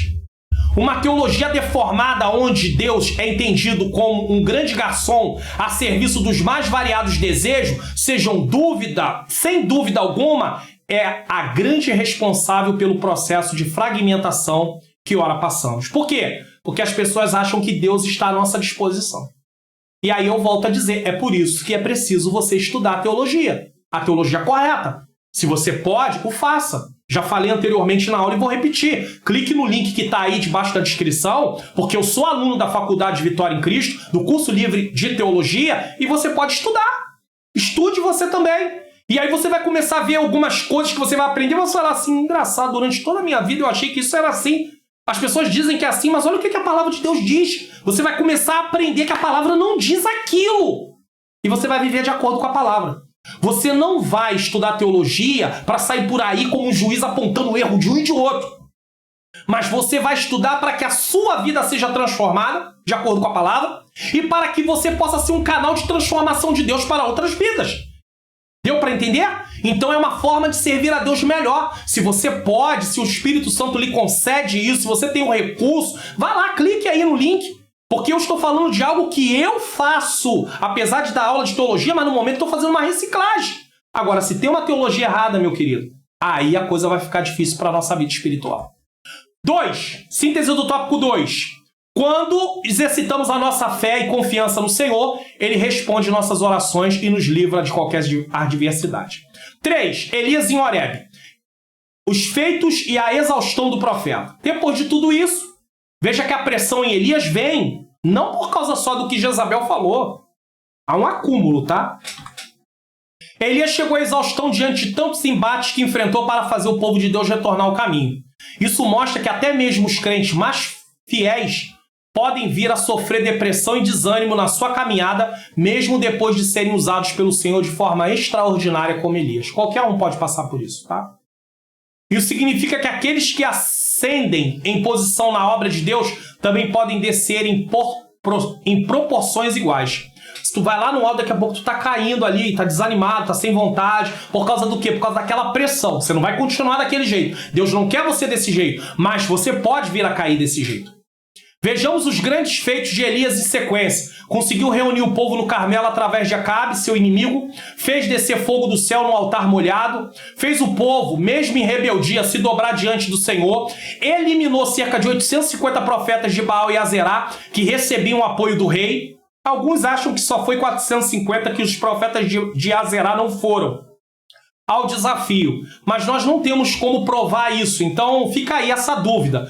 Eu estou falando isso a título que alguém pode dizer assim, não, eu já estudei em algum lugar que só 450 profetas morreram ali depois do desafio, porque os outros não tinham ido. Alguns acreditam assim. Mas enfim, vamos seguir aqui a linha da lição, né? Fez chover após grande período de seca, correu mais depressa do que a carruagem de Acabe e foi sustentado por um anjo. A título de informação, existem pessoas que acreditam que a perseguição de Jezabel com ameaça de morte ao profeta Elias foi porque ele matou os profetas de Baal sem Deus mandar. Eles acham isso. Mais uma vez, se você conhece o todo, você nunca vai ter essa interpretação. Por quê? Em primeiro lugar, Elias já estava sendo procurado para o matarem há muito tempo. Em segundo lugar, a matança dos profetas de Baal, como mataram os profetas do Senhor, deixou Jezabel enlouquecida e seu marido, o rei Acabe, que era totalmente dominado por ela, não fez nada. Acabe era um marido que não assumia a liderança da sua casa, mas também ele estava colhendo frutos de ter casado com uma mulher que não era para ter se casado. Cuidado com os casamentos. Cuidado você, né, dentro da área do casamento, cuidado, você que quer se casar. Seja homem ou mulher, olhe bem, case-se baseado em princípios. Olhe quem é essa pessoa. Pastor, eu tenho minhas dúvidas. Vou deixar aqui também para você uma orientação no card aqui que vai aparecer aqui no texto, no vídeo, nesse caso, tá? Assista a nossa live. Quero me casar. Como saber quem é a pessoa certa? Eu tenho uma live com a minha esposa que fala sobre isso aqui no canal. Eu vou deixar nos cards aí e posso até deixar na descrição também do vídeo, tá bom? O link dessa live para você assistir. Porque um casamento pode trazer, um mau casamento pode trazer algo para a sua vida, para o resto da sua vida. Tá? Consequências para o resto da sua vida. Em segundo lugar, como foi dito, né? A matança por causa... Em segundo lugar, a matança dos profetas de Baal, como mataram os profetas do Senhor, deixou Jezabel enlouquecida, né? Em último lugar, a matança dos profetas de Baal não foi um ato de crueldade irresponsável, mas a retribuição necessária, ordenada por Elias, contra os falsos profetas, conforme está decretado em Deuteronômio, capítulo 13, versículo 5, lê lá depois. Os capítulos 13 a 18 vão tratar disso. 17, 2 a 5, seguindo a ação de Moisés e Finéias, Números, capítulo 25, 1 a 13. Os cristãos veem a idolatria não como menos pecaminosa, mas vem o completo julgamento reservado para o dia final. 1 Coríntios 6, 9, Apocalipse 20, do 11 ao 15, 21, 8, 22, 19. Então vamos entender uma coisa aqui. Quando Elias manda matar os profetas, ele está cumprindo o que a lei mandava. Ele não precisava receber uma ordem direta de Deus de novo. Já está escrito. Existem pessoas que dizem assim, eu só vou fazer se Deus mandar. Está na Bíblia. Por que você não vai fazer? Eu só vou fazer se Deus confirmar. Está na palavra dele. Está lá para você fazer. Agora, você tem que saber o momento de fazer. Deus vai te dar sabedoria em relação a isso. Ah, não. Eu vou orar para Deus me responder se é da vontade dele. Já está escrito que não é da vontade dele. O princípio está ali. De forma geral. Não está escrito assim. Não é para o Mário Luna fazer isso, isso aqui. Não vai estar escrito o meu nome, é claro. Senão a gente não ia carregar uma Bíblia.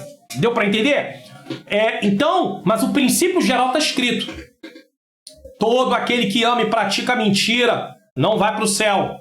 Então, não, o Mário Luna não pode mentir. Não vai estar escrito assim. O princípio já está lá. Não cometa mentira. Não pratica mentira. Tá? E o cristão também tem que ver a prática da idolatria da mesma maneira. Porque aqueles que seguem a idolatria, há condenação para eles. 2. O pedido para morrer. A despeito das portentosas obras que fez, Elias foi terrivelmente perseguido e ameaçado por Jezabel, a rainha. A opressão foi tanta que o profeta, tomado de um sentimento de autopiedade, mesmo fugindo para não morrer, desejou a morte de seu íntimo. 1 Reis 19:4. Por isso a Bíblia afirma que Elias era homem sujeito às mesmas paixões do que nós. Tanto para mostrar que ele orou, Deus respondeu, sim, mas ele era um homem sujeito às mesmas paixões. Ele saiu, correu, fugiu. Deus interveio de forma miraculosa, enviando Elias, um anjo, que lhe trouxe pão e água, tirando daquela situação de intenso desânimo. Nisto, depreendemos que a comunhão e a palavra estavam à disposição do profeta. A partir de então, ele se deixou levar pelo mover de Deus através do vento, do terremoto, do fogo, da voz mansa e delicada. 1 Reis 19, 11 e 12. Elias teve a oportunidade de confessar seu estado de desespero e Deus lhe deu novos sentidos para continuar seu ministério. Ungi Azael como rei da Síria, Jeú como rei de Israel e Eliseu para lhe suceder como profeta. O compromisso sincero de Elias com Deus nos choca e nos incentiva. Ele foi enviado para confrontar, não para consolar. Isso aqui é sério. E Elias pronunciou as palavras de Deus a um rei que muitas vezes rejeitava a mensagem simplesmente porque Elias a trazia. É Elias? Não quero saber. Elias decidiu exercer seu ministério apenas para Deus e pagou por essa decisão sendo isolado de outras pessoas que também eram fiéis a Deus. Então, por causa do seu ministério, Elias já vinha numa pressão danada. Quando Elias vai para a caverna, não é resultado apenas do que Jezabel falou, é a somatização do ministério como um todo. Ele já tinha ido para o Querite por causa do ministério dele. Ele já tinha ido para Sarepta por causa do ministério dele. Ele já tinha que confrontar o povo, por causa do ministério dele. Ele sabia que Acabe estava perseguindo, tentando matar ele por causa do ministério dele. Então é a somatização. E Elias estava ali, diante dessa situação. Porque Acabe não queria saber o que Elias ia dizer. Acabe queria persegui-lo e matá-lo, com Jezabel. Então Elias decide fazer a obra apenas para agradar a Deus. Será que você tem se sentido perseguido e isolado por causa do ministério que Deus te chamou? Você tem se sentido perseguido e isolado? Eu estou falando de gente séria, de gente que está exercendo o seu ministério com comprometimento. Será que você está se sentindo perseguido e isolado? Não desista. Agradar a Deus muitas vezes desagrada as pessoas. Lembra dos apóstolos em Atos dos Apóstolos, no qual eles foram presos? E eles disseram, nós vamos soltar vocês, em outras palavras, mas vocês não falam mais no nome de Jesus, não. E eles apanharam. E eles disseram, nos importa mais agradar a Deus do que aos homens. E eles continuaram pregando. Não estavam nem aí. Eles disseram para eles, vocês não podem pregar, vamos pregar. Importa agradar mais a Deus do que os homens. Vamos pregar sim. Tá? Isso traz sobre você um custo muito alto. Quando você decide fazer o que Deus mandou da maneira correta. Você não pode dizer para mim que está fazendo o que Deus mandou, maltratando as pessoas, escorraçando as pessoas, usando palavras em cima do púlpito da igreja sem que tenha base bíblica. Deus não te chamou para pegar o microfone e dar sermão de moral em ninguém. Sermão de moral até o não crente pode dar nos outros, se quiser. Ele pode, às vezes, ter uma conduta que lhe dê condição de fazer isso. Sabia disso? Deus não te chamou para poder pregar sermão de moral. Agora, se tem ensinos morais no texto que você está lendo, aí é outra coisa. Tem gente que abandona o texto e começa a bater na igreja desordenadamente. A gente fica olhando assim e fala, meu Deus, mas o texto não está dizendo nada disso. Mas Deus mandou dizer aqui, desceu do céu fresquinho. Mentira! Mentira! Deus não se contradiz. Deus não ia mandar você pregar num texto e depois falar um monte de coisa que não tem nada a ver com aquele texto. Duas coisas podem estar acontecendo. Ou você pregou no texto que Deus não mandou. Pregou aonde Deus não mandou. E aí depois você está falando que Deus está mandando você ir para aquele lugar. Tá? ou de fato, realmente você está falando que não tem nada a ver. Tem nada a ver o que você está falando. Tá? Então não faça isso. O púlpito não é lugar de você dar lição de moral nos outros, mas fazer a obra de Deus com seriedade traz um custo. Por quê? Porque as pessoas não querem ouvir a verdade, muitas delas. Será que... Aí é por isso que tem pregador que trocou a mensagem. Para ter agenda, troca a mensagem. Vamos trazer uma mensagem que conforte, uma mensagem de ânimo, uma mensagem de esperança. Vamos lá. Tem gente que tem mais um ministério mais voltado para esse lado. Ele não trocou a mensagem. Mas de uma forma ou de outra, ele não vai poder falar só que Deus vai abençoar, abençoar, abençoar, abençoar, sendo que o povo está precisando de correção. Porque Deus não é assim que acontece. Se um pai só agradar, ele vai criar um monstro dentro da casa dele, e a mãe também. Porque esse filho vai ser extremamente egoísta, esse filho vai ser totalmente voltado, né, egoísta para si. Ele vai ter vários problemas. Tá? Será que você está pensando em entrar na caverna ou já está na caverna porque não suporta tanta perseguição no meio cristão? Tem muita gente que se engana com essa questão aqui de entrar na caverna. Eles pensam que a caverna é ficar em casa. Caverna é não exercer o ministério. Eu posso estar indo todos os dias para o culto e não exercer meu ministério. Você pode todos os dias ir para o culto e não exercer o ministério. Eles pensam que caverna é ficar em casa. Isso não é caverna em si, só. Não é ficar em casa. A questão não é só o ficar em casa. O ficar em casa é parte do problema. Mas tem gente indo para a igreja, para o templo, e está na caverna. Porque abandonou o seu ministério. Devido à perseguição, não fala mais o que Deus manda falar. Não exerce da forma... Elias era um profeta de confronto. Por que era de confronto? Porque ele ensinava o que a palavra de Deus mandava. Ele falava o que o Senhor mandou falar. E a palavra de Deus para Elias era uma palavra de correção. Tem gente até que diz, eu sou profeta de exortação. Ele nem sabe o que é exortação. A exortação é animar. Mas talvez ele poderia achar o seguinte, poxa, geralmente as mensagens que Deus me dá são mensagens que é para trazer o povo mais para perto dele. E essas mensagens, elas geralmente são mensagens de confronto. Se você ouve pregações que não confrontam você a ser um homem melhor, uma mulher melhor, perdoe o que eu vou dizer. Provavelmente parte dessa mensagem vem do coração do homem. Porque a palavra de Deus nos confronta a ser melhor, a ter uma vida diferente. Caso não faça isso, saiba que você está ouvindo palavra para massagear o seu ego. Eu não quero ouvir palavra para massagear o meu ego. E tem pregadores e pregadoras que se impõem, se colocam nessa posição de trazer apenas mensagens para agradar o meu ego. Eu não posso viver assim, porque eu vou ficar inchado. Tá? Então, será que você não está na caverna por causa da perseguição? Ou está pensando em entrar? Ou seja, deixar de exercer seu ministério? Deus tem uma mensagem para todos nós. Que fazes aqui, meu servo?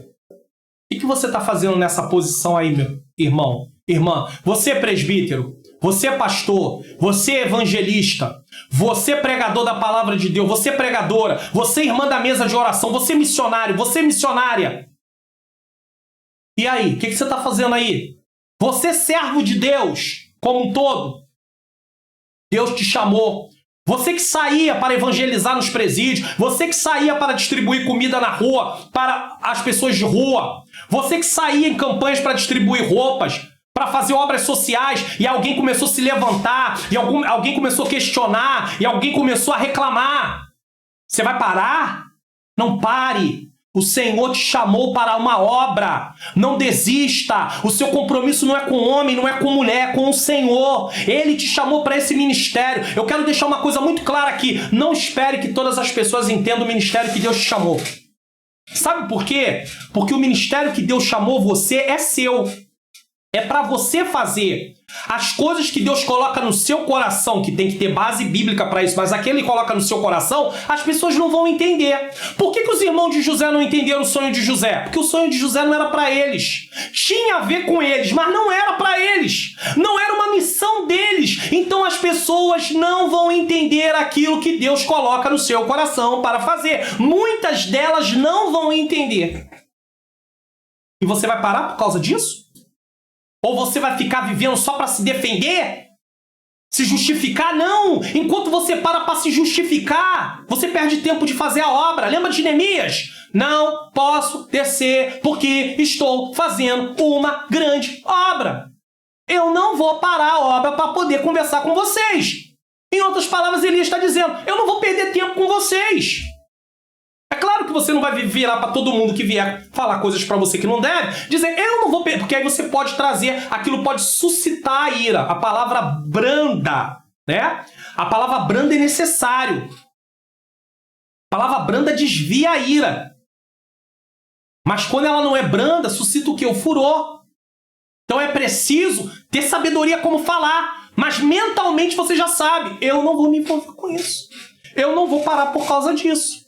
Assim como Elias, minha obra através de você não acabou ainda.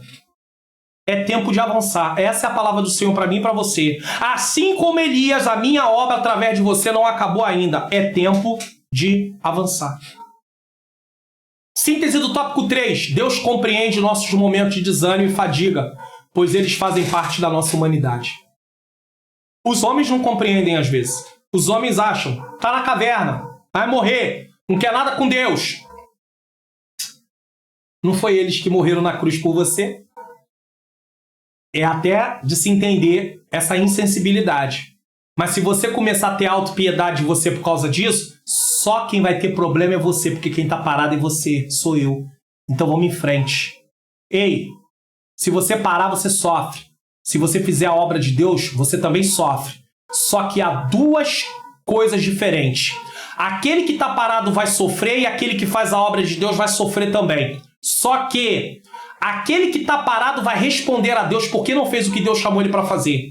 E aquele que está sofrendo, fazendo a obra, o Senhor tem grandes coisas para realizar através dele e naquele grande dia ele estará para sempre com Cristo. Não é o que você faz que te dá salvação, mas se você abandona a obra, você tem grande chance de abandonar a fé também.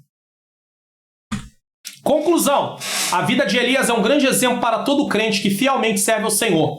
Ainda que à sua volta quase todos estejam contaminados pela idolatria e toda forma de injustiça, o cristão não pode perder o ânimo e a vontade de lutar pela causa do Senhor. Não é lutar contra o outro, não. Não é lutar contra o seu irmão, não. É lutar pela causa do Senhor, é ensinar a palavra do Senhor, é fazer a obra do Senhor.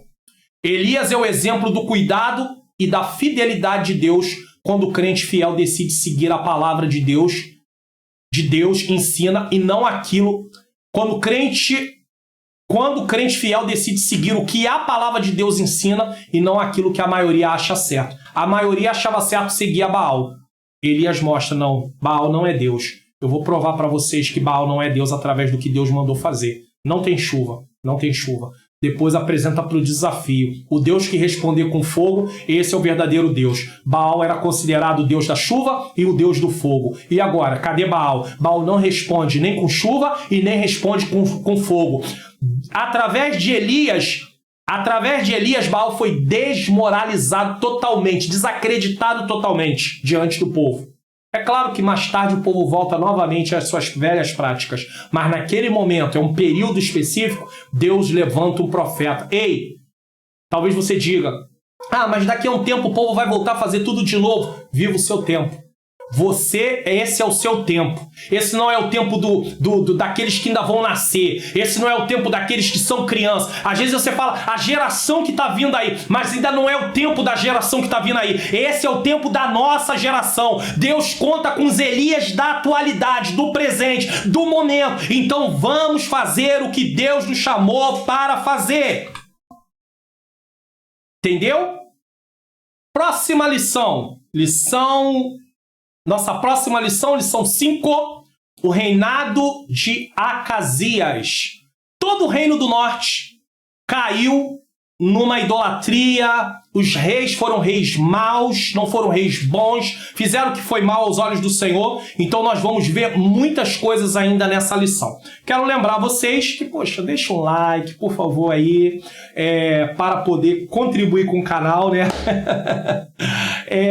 Compartilhe. E aí já é uma questão de você querer que as pessoas se alimentem também, lá no seu Facebook, lá no seu status do WhatsApp. Se inscreva no canal e ative o sininho das notificações, tá bom? Lembrando a você também que as descrições aí do curso livre de teologia tá aí na descrição do vídeo, tá?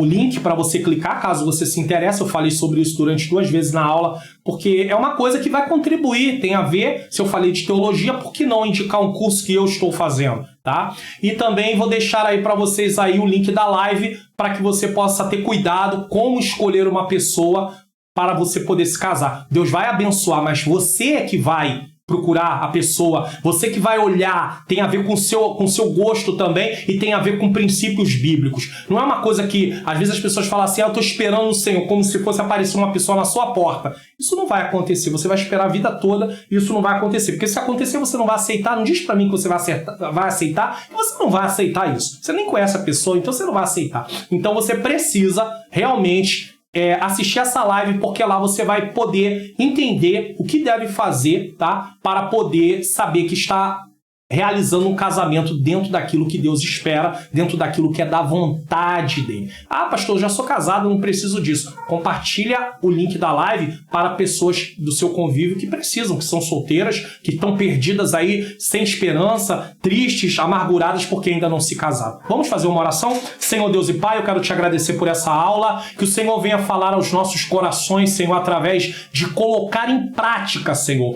que não seja apenas um conteúdo para aprender, mas um conteúdo para poder aprender e praticar. Que o Senhor continue abençoando a vida de cada um, em nome do Senhor Jesus Cristo. Amém. Queridos, eu quero agradecer a vocês mais uma vez por estar aqui comigo na EBD Comentada Online e até a lição de número 5. Ore por mim, pela minha menina princesa, minha esposa Ângela Manhãs Luna, porque nós somos necessitados de ajuda das vossas orações. E até a próxima aula, em nome do nosso Senhor Jesus Cristo.